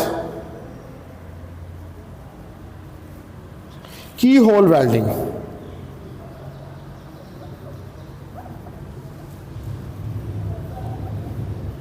तो इस मेथड को हम की होल वेल्डिंग का नाम देते हैं। The most suitable laser for key holding welding is ND यांग लेजर। सबसे ज़्यादा सूटेबल जो है वो कौन सी है? एंडी यांग। The most suitable laser for key hole welding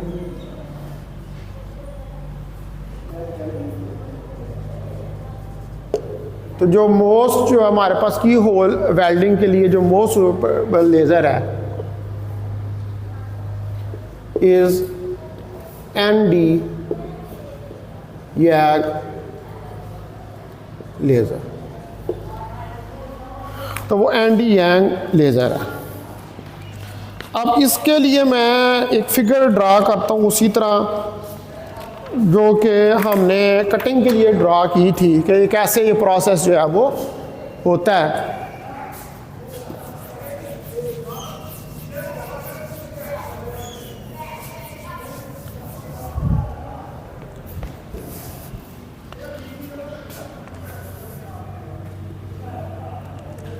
अब यहाँ पर सबसे पहले एक बनाए फोकसिंग लेंस और इधर से लेज़र बीम ये और ये इसके कोई मेन एक्सेस हैं। ये लेज़र बीम इस तरफ फोकस हो रही है, ये लेज़र बीम इस तरफ फोकस हो रही है। ठीक है जी। अब इसके साथ शील्ड गैस इनलेट होगा। यहाँ पर आप बना लें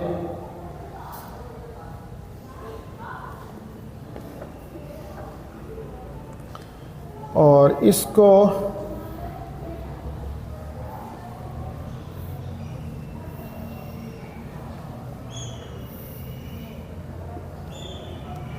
इस तरफ ले आए। इसी तरह इधर भी बनाए। ठीक है जी। यहाँ पर ये एक इनलेट रहने दें।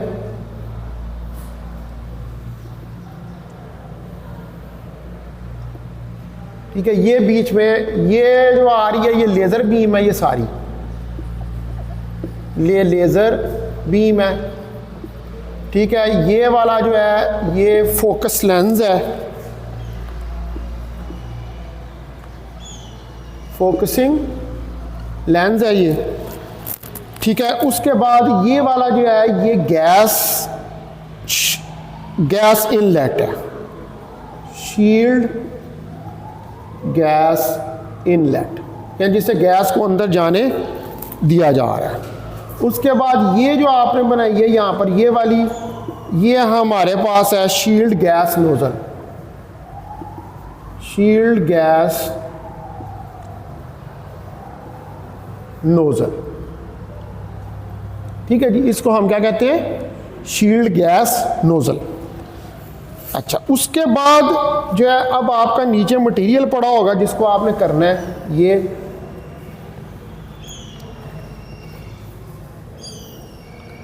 ये मटेरियल पड़ा हुआ है और यहाँ पर जो ये वाली डायरेक्शन वेल्डिंग की है, वेल्डिंग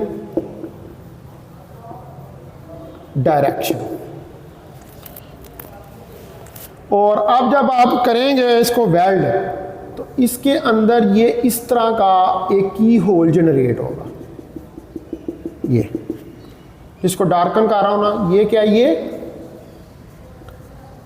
की होल है। और उसके बाद यहां पर हमने इसको फ्यूज भी करना है। तो ये जो डार्क किया हुआ है पोर्शन, ये आपके पास है फ्यूज्ड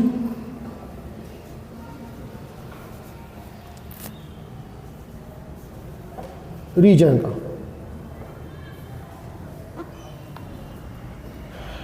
ठीक है जी। ये क्या है? Fused region. उसके बाद अब ये यहां से इसको बिल्कुल डार्क कर दें। ये पार्शली डार्क होगा, ये मुकम्मल तौर पे डार्क होगा ये वाला। ये सारा जो है इसको हम कहेंगे, अब इनके दरमियान में मसलन यहां से लेकर इधर तक ये वाला जो पॉइंट है ये मॉल्टन लेयर होगी।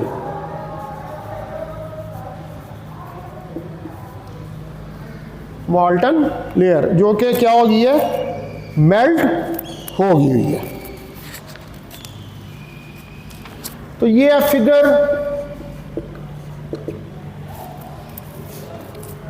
लेजर वेल्डिंग की।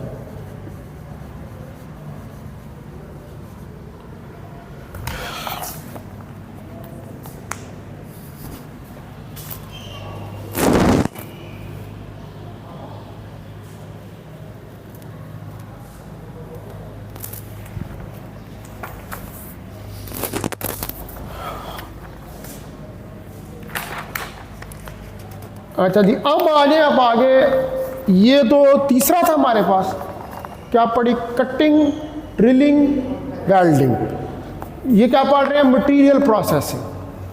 अब आ जाए चौथे नंबर पे।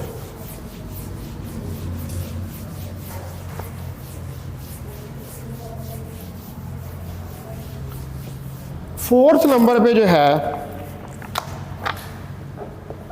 वो है हमारे पास photo lithography.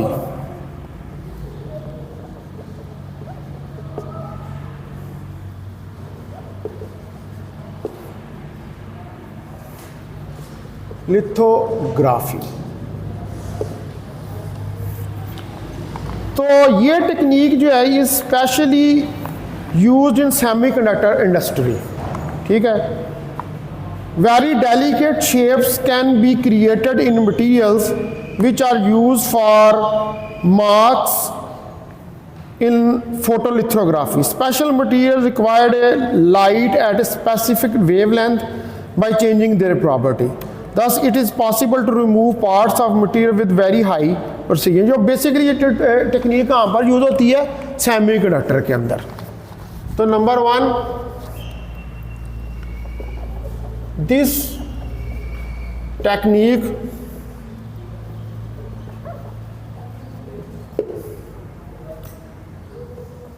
is used specially in semiconductor industry. Semiconductor industry में ये इस्तेमाल होती है। Very delicate shape, number 2, very delicate shapes can be created in materials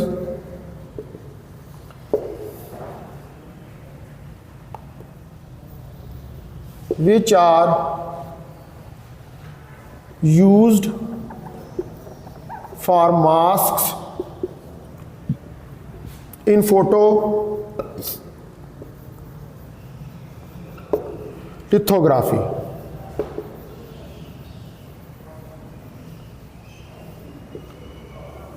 basically ये प्रोसेस क्या है कि आपने डेलिकेट किस्म शेप्स, मास्क क्या होता है, मास्क में शेप होती है ना, तो डेलिकेट किस्म की शेप्स जो हैं उनको सेमीकंडक्टर्स के अंदर बनाना है। उसके बाद तीसरे नंबर पर special material respond to a light, special materials respond to a light. तो स्पेशल मटेरियल जो हैं वो रिस्पॉन्ड करते हैं लाइट को at specific wavelength,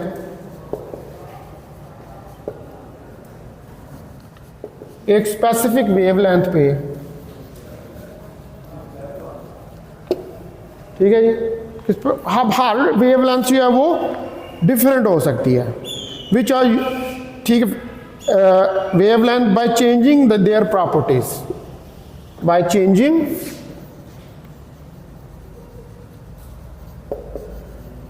their properties.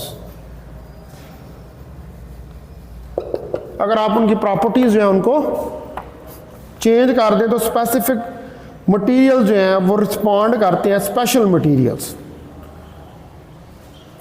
तो चौथे नंबर पर thus it is possible to remove parts of material with high precision. अब मटेरियल के पार्ट्स को हटाना है आपने, तो आप इसकी मदद से उनको हटा सकते हैं। यानी कि मटेरियल्स के अंदर जो चेंजेस, बेसिकली लिथोग्राफी क्या है, मटेरियल्स के अंदर चेंजेस लेके आना with the help of laser.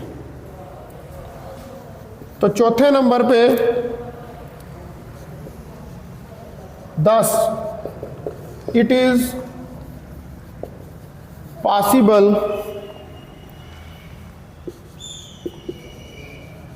to remove parts of material with high precision।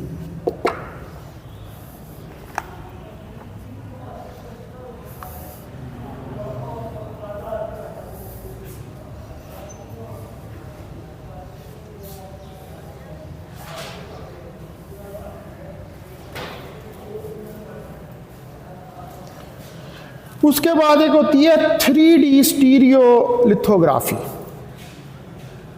ठीक है, इसी का अगला लिथोग्राफी में स्टीरियो लिथोग्राफी।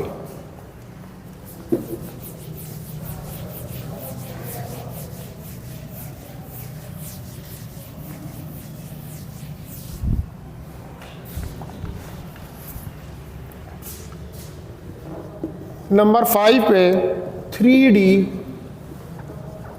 स्टीरियो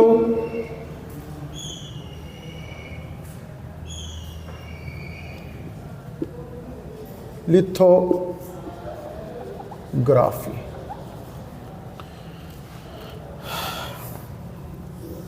अब ये प्रोसेस जो है इसके अंदर हम क्रिएट करते हैं 3D मटीरियल, 3D टाइप का कुछ स्ट्रक्चर जो है उसको क्रिएट करते हैं of information stored with in a computer, जो कि कंप्यूटर के अंदर स्टोर होती है। तो जो कॉम्बिनेशन होता है फोटोलिथोग्राफी और स्टीरियोलिथोग्राफी का, it can be use for creating 3D models. अगर आपने 3D मॉडल्स बनाने हैं तो लिथोग्राफी और स्टीरियोलिथोग्राफी जो है इसको यूज़ करते हुए, क्योंकि जो ये स्टीरियोलिथोग्राफी जो है 3D, ये 3D टाइप का जो मटेरियल है उसको जनरेट कर देती है, यानी उसका 3D व्यू आपको आना शुरू हो जाता है उस मटेरियल का। ठीक है जी, तो ये हमारे पास थी मटेरियल प्रोसेसिंग। ठीक है, इसमें इस तरीके से मटेरियल प्रोसेसिंग जो है वो की जा सकती है। अब मैंने आपको दो इसकी बताई हैं, एक LIDAR बताया आपको मैंने, दूसरा मैंने आपको जो है मटेरियल प्रोसेसिंग जो है वो बता दिया। अब उसके आगे लेज़र का एक बहुत बड़ा यूज़ है जिसको हम कहते हैं होलोग्राफी। ठीक है जी, होलोग्राफी में भी लेज़र जो है वो बहुत ज़्यादा इस्तेमाल होती है। तो अब हमने आगे नेक्स्ट जो है वो चीज़ देखनी है कि होलोग्राफी के अंदर आप इसको कैसे इस्तेमाल करते हैं। फिर उसके बाद हम मेडिसिन में इसका यूज़ देखेंगे, एटमॉस्फेरिक फिज़िक्स में भी इसका यूज़ जो है वो देखेंगे। तो अब नेक्स्ट मैं क्या करने लगा हूँ, होलोग्राफी को डिस्कस करने लगा।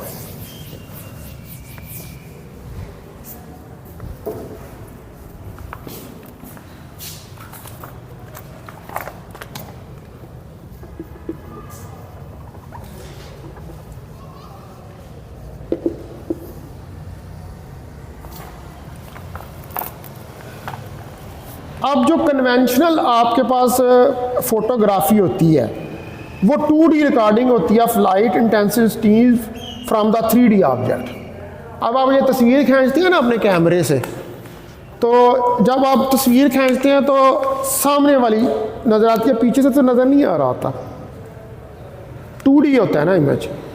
ये जो मोबाइल का कैमरा होता है, अब मैंने ये लगाया, मैं वीडियो बना रहा हूँ, मेरी 3D वीडियो नहीं बन रही, मेरी 2D वीडियो बन रही है। तो जो कन्वेंशनल मेथड होता है उसमें 2D आप जो टीवी के ऊपर देखते हैं, क्रिकेट देखते हैं, सारा ये 2 डायमेंशनल व्यू आ रहा होता है, 3 डायमेंशनल नहीं होता। जब अगर आप देखें ना, जब बॉलर दौड़ रहा होता है, बैट्समैन का फ्रंट नजर आ रहा होता है, बॉलर की बैक नजर आ रही होती है, ऐसे ही होता है ना क्रिकेट के मैच में। तो वो क्या है, 2D व्यू आ रहा होता है। अगर 3D हो तो फिर उस दौड़ते हुए का अगला हिस्सा भी नजर आए और बैट्समैन का पिछला हिस्सा भी नजर आए, ठीक है। तो वो आजकल होती हैं, वो बच्चे एनके भी लेते हैं ना, 3D एनएक्स, वो 3D मूवीज़ होती हैं, उनको देखने के लिए वो बनती हैं, बहुत सारी 3D मूवीज़ बनती हैं। तो वो उसके लेकिन उसके लिए वो ग्लासेस, 3D ग्लासेस जो हैं, अब हमने ये जो ग्लासेस लगाए हुए हैं ना, आपने लगाए, मैंने, ये 2D ग्लासेस हैं, ये 3D नहीं है, ठीक है। वो 3D ग्लासेस लगाएंगे तो ये बंदा जो बैठा हुआ है ना, मुझे इसकी बैक साइड भी नज़र आनी शुरू हो जाएगी, ठीक है। तो आम जो ये आप फोटोग्राफी करते हैं, ये सारा करते हैं, ये क्या है, ये 2D है, ठीक है।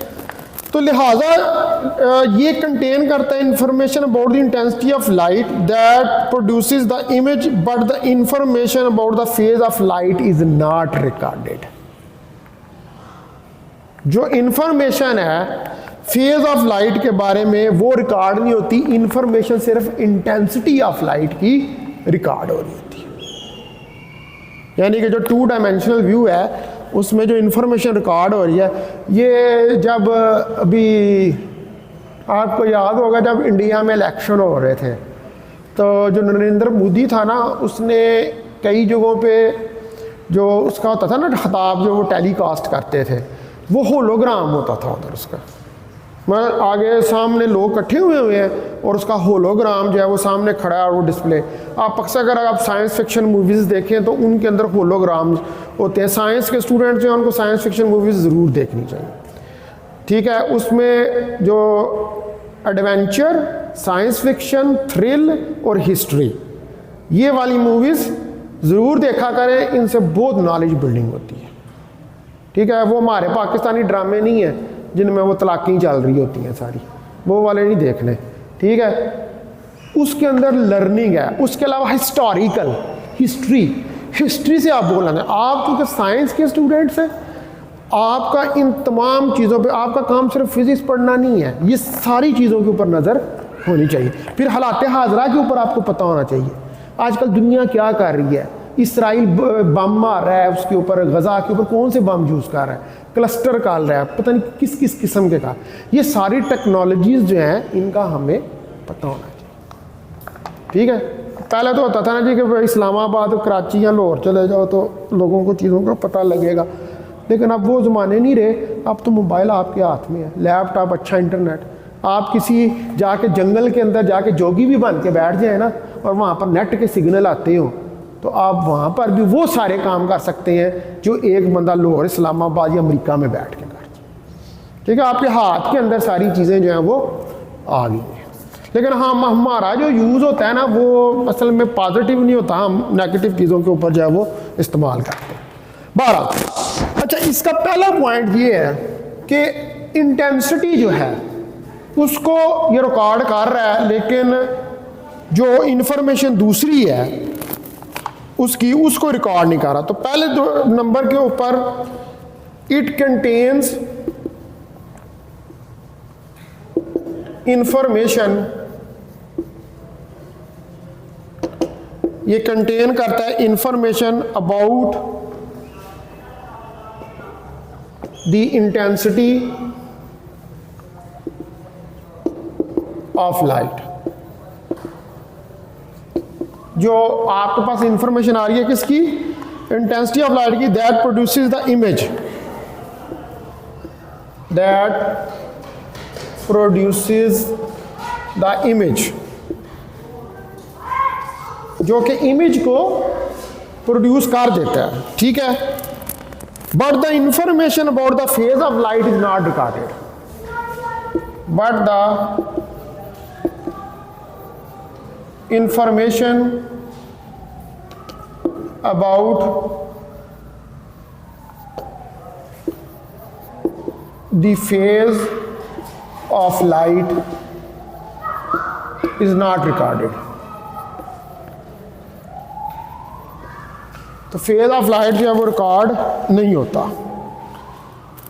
लिहाजा 1948 के अंदर Dennis Gabor, who was working at that time on the problem of improving the resolution of obtainable with electron microscope, developed a new technique of photographing objects। तो उसने 1948 के अंदर वो इलेक्ट्रॉन माइक्रोस्कोप के ऊपर काम कर रहा था। ये डेनिस गैबर जो है उसने एक नई टेक्निक जो है उसको ईजाद किया। He called this technique wave front construction. ठीक है, उसने उसको क्या कहा कि ये वेव फ्रंट्स की कंस्ट्रक्शन है। According to this technique both phase and intensity of wave are recorded and when viewed the photograph shows 3D image of the object. तो उसने यानी कि ये तो 1948 का और है। अभी आज से कुछ अर्सा पहले मैं आपको बताऊं कि 3D लैपटॉप्स आ रहे थे, वो आ गए हुए हैं, लेकिन वो क्या करती हैं, कंपनियां रोक देती हैं। उसमें यह था कि ये आपने लैपटॉप को रखा है ना, आपने उसमें लैपटॉप से यूं कराया, आप फिल्मों में भी देखेंगे वो ऐसे ऊपर करते हैं, यूं करके स्क्रीन बन जाती है। उसके लिए आपको कोई स्क्रीन की ज़रूरत नहीं होती, वो उसी के अंदर से रेज निकलती हैं और ऊपर जाके यूं स्क्रीन जो है वो बन जाती है और उसके ऊपर काम करना शुरू कर देते हैं। वो लैपटॉप बन गया हुआ है, लेकिन वो फिर बाद में मार्केट में नहीं आया। इवन कि वो 2018 में ही डेवलप हो गया था, लेकिन उसको मार्केट में नहीं आने दिया गया। ठीक है, कुछ चीज़ें होती हैं वो हो जाती हैं। अब जैसे क्लोनिंग का प्रोसेस है, क्लोनिंग हो चुकी हुई है, लेकिन मार्केट में नहीं होने देते। उन्होंने ख़ास अपने सीक्रेट प्रोजेक्ट्स जो होते हैं उनके लिए रखा होता है कि मतलब अगर हम इस टेक्नोलॉजी को कमर्शियल कर देंगे तो फिर सारी दुनिया को पता लग जाए। ठीक है, तो हाँ, इसके अंदर अब जो दूसरा पॉइंट है वो ये है कि 1948 के अंदर, इन 1948 में डेनिस गैबर जो है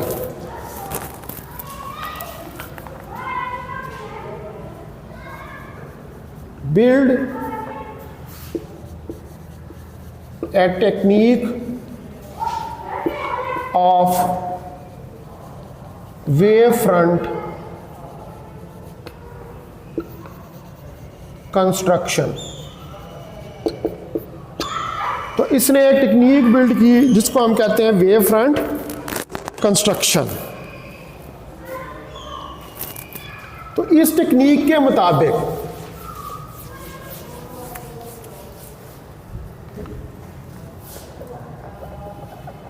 अकॉर्डिंग टू दिस टेक्निक, तो इस टेक्निक के मुताबिक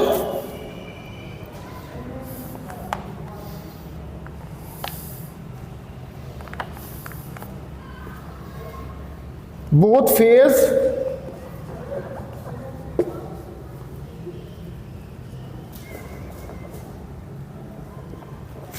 and intensity are recorded। तो दोनों फेज और इंटेंसिटी जो है वो रिकॉर्ड हो जाते हैं। And when viewed the photograph and when viewed the photograph, और जब आप फोटोग्राफ को व्यू करते हैं, show 3D image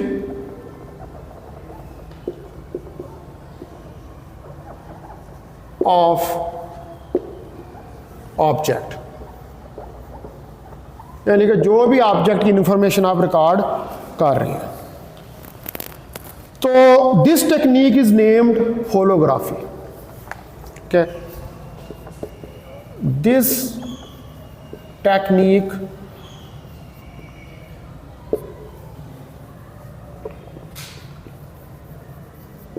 is named holography.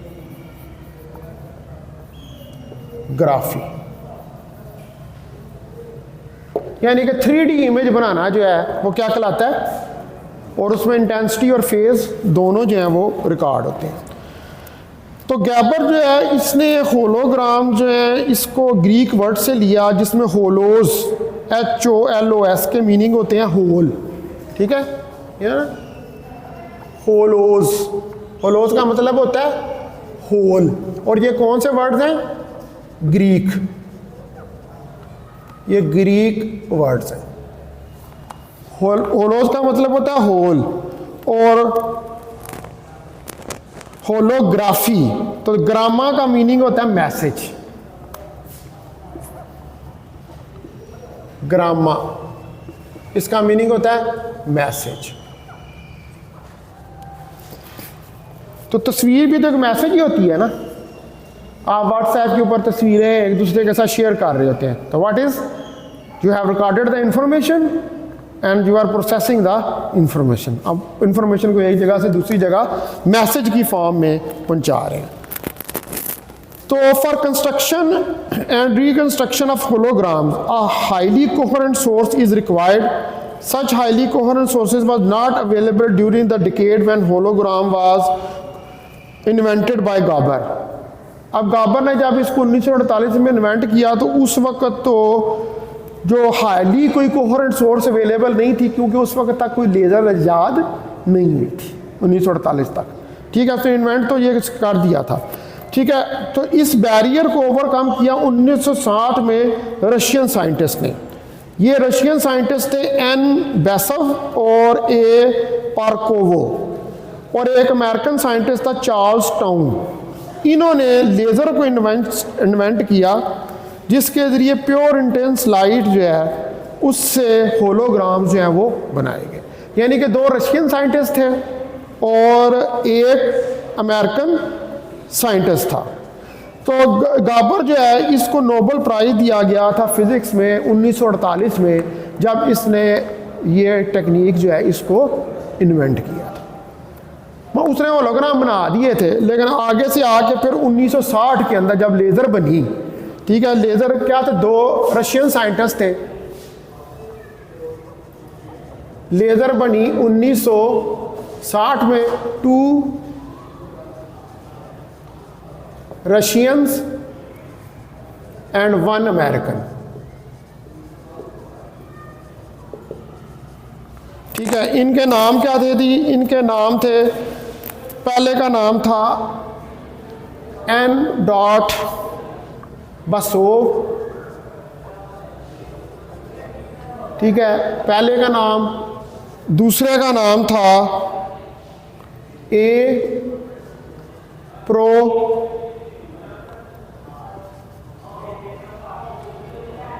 प्रोकोवर,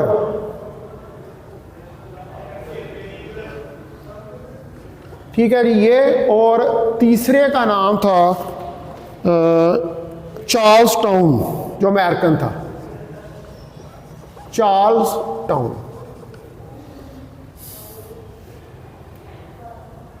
तो ये 3 साइंटिस्ट थे जिन्होंने लेज़र को इन्वेंट किया था। तो जब लेज़र इन्वेंट हो गई थी तो उसके बाद फिर जो है वो होलोग्राम्स बनने शुरू हो गए। 1960 की में लेज़र बनी थी, 1948 में होलोग्राम बन गया था, लेकिन अभी उसको रिकॉर्ड करने का तरीका नहीं पता लग रहा था, ठीक है। मैं अभी इसको यहाँ पर रोकता हूँ लेक्चर को। अब आगे जो है इसमें हमने इसकी वर्किंग देखनी है कि कैसे कंस्ट्रक्शन करते हैं, और फिर मेडिसिन में इसका यूज़ देखना है। एक hopefully I will complete it tomorrow, ठीक है। कल वाले लेक्चर में मैं इसको ख़त्म कर दूँगा, ये वाला चैप्टर जो है। इसमें ज़्यादा जो है वो थ्योरेटिकल है, नोट्स आपके पास हैं ना, वो आपने उसे पढ़ लेना। मैं आपको मेन पॉइंट लिखवा देता हूँ, मैं वो सारे लिखवा नहीं सकता, कुछ बोल देता हूँ बीच में, सारी थ्योरी है।